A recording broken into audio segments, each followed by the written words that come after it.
Hello YouTube, welcome to another edition of the Chog Blog. Today we got another action figure that we're going to review.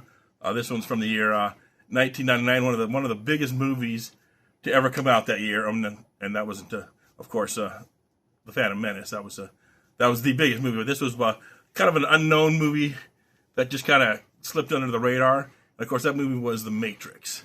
It changed a lot of things, how movies were made and how they were seen. And of course, they made a few sequels, but unfortunately, for some reason, the sequel's not as well received as the first movie was. And of course, they did make a figure line. This one is from a company that was called N2 Toys. N2 Toys. It was actually a division of Warner Brothers Studios. They started making their own figures for their own. Didn't last very long. Yeah. They only made a couple lines. I think Matrix was their first one, and this is just the first series. Once we get the second series, we'll probably do a video on that one. But we don't have the second series yet. But we do have a complete figure line of the first series. And Keith's going to show you what figures came in that first series. Okay, I guess we'll start out with the main man himself, who is, of course, the one, the protagonist, Neo. Comes with a lot of guns. He's got to have guns, lots of guns. He's got his little trench coat. And it is ultra cool sunglasses.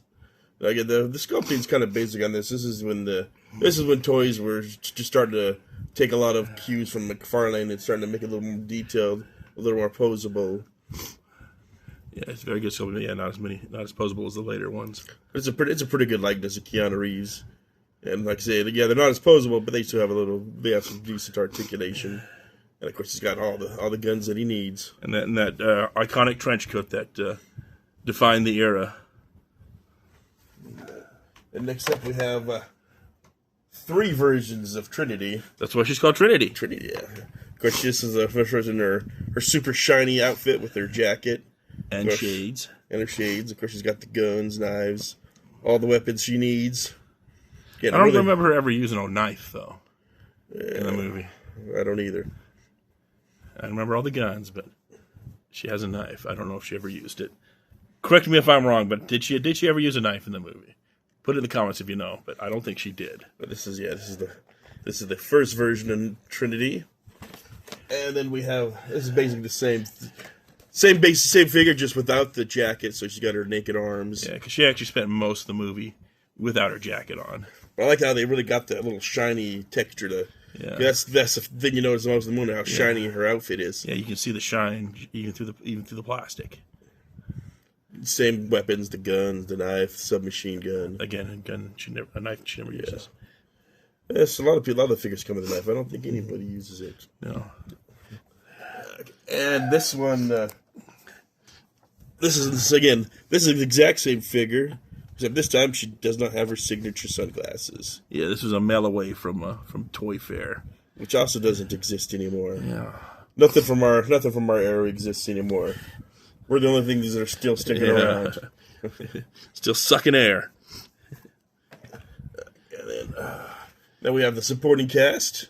Of course, Morpheus. He's got his little Uzi, his submachine gun. Of course, everyone has to have the sunglasses. They all have the sunglasses. Except for the Trinity. Yeah, the Trinity variant's the only figure that does not have sunglasses. He's got his little long trench coat. It's a very, very good likeness of Lawrence Fishburne. Not Samuel L. Jackson, that idiot thought. He doesn't have his pills, though. Doesn't have the red pill. And then this is Switch.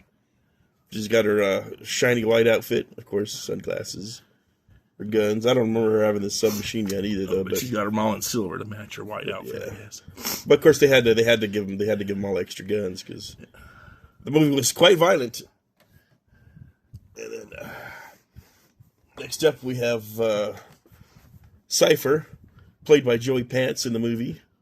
He's got his little his gun that he kills Dozer with. Oops, I spoiled the movie because he turns out to be a traitor. Sorry, spoilers. I don't know if that's a spoiler for a 25-year-old movie. But then he's also just got his regular gun. You can kind of see that he's got the snakeskin texture on his jacket. Very stylish. They're also, all their outfits are so stylish in this movie. Very cool. Yeah, it really changed the aesthetics of the movies. And then we have, of course, the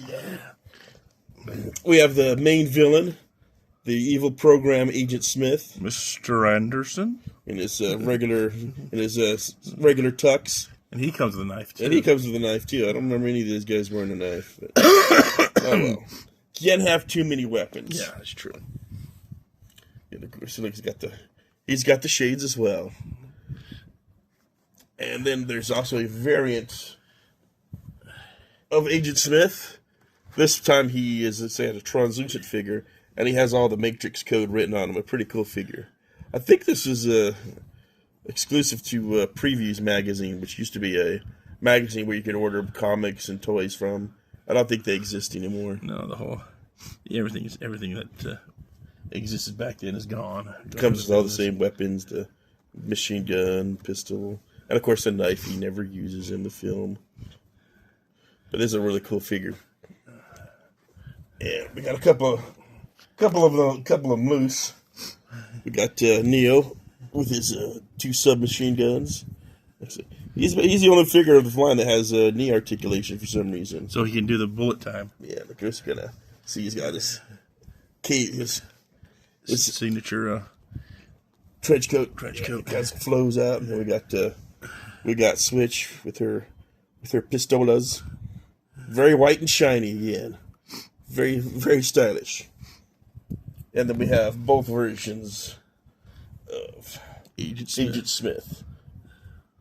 Again, it's just the exact same figure. It's the smell. This one's just translucent and it's got the Matrix code written on it. Yeah, the code printed on him. And McFarlane makes major figures which are a lot more detailed, but they're not as posable. But again, these are the very first ones that ever came out, and right when the movie came out. So now let us know. Did any of you guys have any of these this figure set? Because the movie was big, so we sold a lot of figures. All right, and thanks for watching our video. And if you have any questions or comments, just let us know. And as always, just keep on chogging.